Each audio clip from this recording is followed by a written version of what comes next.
It's been a while since I talked about books, so I thought I would do a video. This is not a book club, because Dan still has to finish reading A Brief History of Time, but that is definitely coming. I thought I'd talk about what I've been reading recently. These 3 books, I'm going to recommend 2 of these. And this video is just going to be me talking about the books and saying what kind of person might enjoy them. Starting with one of my favourite reads of the past couple of years, actually, Prisoner Geography. Starting with Prisoners of Geography by Tim Marshall, one of my favourite reads of the past couple of years. This was actually a present at my friend's wedding, because I was an usher, which was a really touching present, actually, because they clearly know me very well. This was a really interesting book. Oh God, how to describe this? The book is about the field of geopolitics, so it's relating how relations between different countries are affected by the lay of the land and by particular geographic features, and it's split into 10 chapters on and focusing on a different thing in each chapter. So the first chapter is about Russia, and the whole thing about Russia is securing its western border, and the other thing is, at the start of every chapter, there is a map. That's the one for Russia. It's a map of Russia, and focusing in that chapter on the European plain and basically maintaining the security of Russia, and sort of focusing on, how vast a border that is, and also a little bit about the Caucasus. I'm talking mostly about NATO and about why Russia would, for example, prefer a destabilised NATO, because it means that they can expand their border further west and guarantee security, because it sort of cuts off the entry points to that European plain. Other chapters focus on why the USA became such a superpower, by nature of its geography, and the Mississippi in particular, looking at the history of Western Europe, looking at the future of geopolitics in the Arctic by the fact that resources are going to be increasingly exploited, and then more contentious places like India and Pakistan, Korea, the Middle East.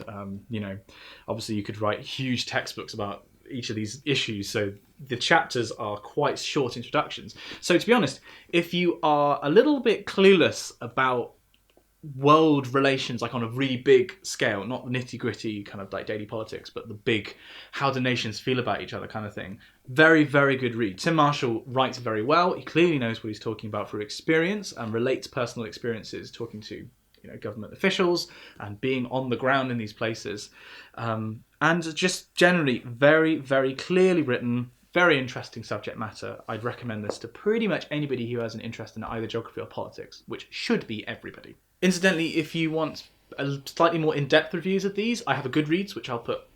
Oh, I can't put them on screen. Wow, that was a wasted one of those. There'll be a link down there to my Goodreads. There is actually the Simon Ox Fizz book club, where we are all reading a book together at the moment. That's meant to be A Brief History of Time, but one of the people is taking a while. And it's a place for discussion for people who like books and like my channel. So if you're interested in that, check that out down there. And yeah, my particular account, there's also reviews of all of these books. Next up, a book I've had on my shelf for a while, and I've been told by basically everybody to read, The Physics of the Impossible by Michio Kaku. This is a kind of a modern classic, I guess, in relating science fiction to physics. And I was really hesitant to read it because I think it's one of those books that people in sixth form read to put on the university applications, basically. Comment if that's you, by the way. I'm really curious to see how many people that applies to. Because it's saying, this is an area in physics applies to a problem like, for example, teleportation. Because that's the way that the book is broken down into levels of impossibility, 3 classes of impossibility, meaning either it's technically possible, like we could do it now if we really tried, things that are going to be possible a few thousand years in the future because of energy constraints, and some things that are just outright impossible. Interestingly, only 2 things fall into that category, and that's precognition and perpetual motion machines. But other things like telepathy, starships, faster than light travel, invisibility, they all fall in one of the other 2 categories.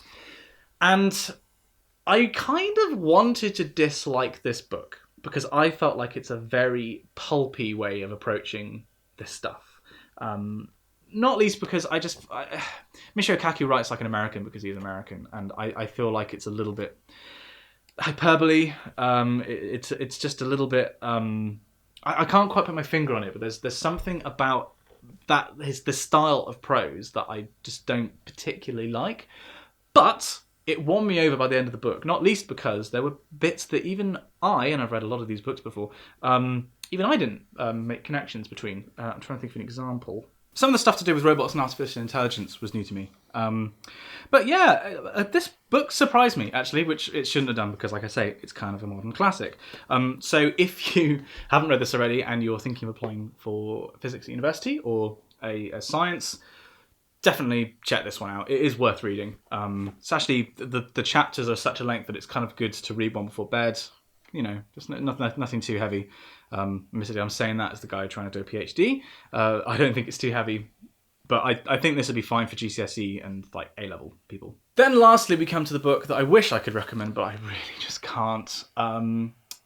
I've left a long review of this one on my Goodreads. My basic problem with this is, yes, I learned a fair bit. And its subject matter is very interesting, and Stephen Fry is very funny. But the way in which this book is written is absolutely exhausting to read because he just changes every, like, that's a typical page. I don't know how well you're going to make that out, but like every paragraph or two, it just like goes off on one, and it changes and tries to be funny in a way that I didn't find funny personally. And whenever I've given it to people to sort of read quickly, they're saying, "Oh wow, yeah, I'm getting tired already." I couldn't manage much longer. Even reading through it's making me frustrated. I think there are going to be better histories of this, basically. If you are a massive fan of Stephen Fry, you'll probably like this. But, oh yeah, I haven't even said what it is. It is what it says on the tin. It's an incomplete history of classical music from basically where music began, the first evidence of music and instruments, to the invention of notes and bars and sort of all the conventions in Western music. Because that's the thing, it is only about Western music. And it has huge holes. It doesn't really talk about religious music. It gives completely short shrift to everything in the 20th century. Basically, it's like he gave up after Wagner because he bloody loves Wagner. It does talk about film music, but in a like the book just kind of ends in the. It's like The Fault in Our Stars, and that like, what's the book within The Fault in Our Stars? I'll put that on screen because I can't remember. And it almost like it ends in the middle of a sentence. Like it just goes, "Oh, this is something interesting," and now we're done. Like, doesn't develop it at the end. It builds up quite well, and the Baroque period's fine.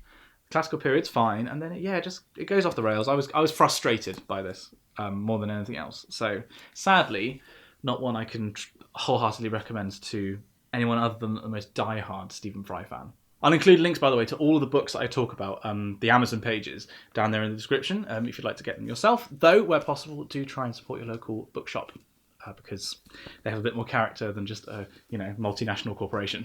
So that's what I've been reading recently. I've now moved on to 2 books simultaneously, How to Watch a Movie and 15 Million Degrees. This one is a very theoretical discussion about what it is to watch a movie and like the experience of viewing so far. I'm a little bit of the way in. Not quite sure what I think about this yet. And this one, I've only read the prologue, like the introduction, and it seems interesting so far. I mean, the sun is a really interesting subject, so high hopes for this one. And then on the horizon, I have a whole bunch of other books. Never Split the Difference was recommended to me by Sanjeev from YouTube Next Up, and this was actually paid for by a voucher I got from Think You, which is a channel that I have talked about on this channel before, who I think make great videos, and they sent me a voucher to say thank you for a shout out. So that's what I've bought with that, guys. I got sent Gastrophysics by Elka at Penguin, and I'm really excited to read this one, actually. I'm kind of saving this one up for when I really need a good book, because from what I've heard about it, it's going to be great. I just impulsively also bought History of the World in 12 Maps because I really like maps, and you put the history in there and it's amazing, although I did look inside and it's very, very dense. So I may have made a slight mistake with this one, but I'm looking forward to plowing through that one. And then lastly, possibly the most gorgeous cover of a book I've ever seen in my life. I basically bought it almost entirely because of the cover and a little bit as preparation for Crash Course Cryosphere, because there is a section here about ice. But The Water Book by Alok Jha. Looking forward to this one. Again, it's probably going to be kind of similar to Physics of the Impossible in terms of sort of scope and audience. So not expecting groundbreaking stuff, but if nothing else, that's just gorgeous to have on a shelf. So that's it. Those are all the books in my life at the moment, apart from A Brief History of Time, which is over there off camera, where Dan's left it after having read it. We are going to do a full book club episode about that. That is coming. Just give us a bit more time. If you're reading anything particularly interesting at the moment, do let me know down there. I'm always on the lookout for recommendations, although you've seen I've got quite the pile to read as it is. I'll put a link up here to a playlist of all of the book videos that I've done. I do want to do more of these in the future. It's just been a bit busy recently. And if you're new to the channel and you were looking for something to read and you came across me, first of all, hello, I'll put a button down there that you can use to subscribe as well. Link to all the books and the Goodreads down there in the description, and do comment with what you'd recommend that I read next.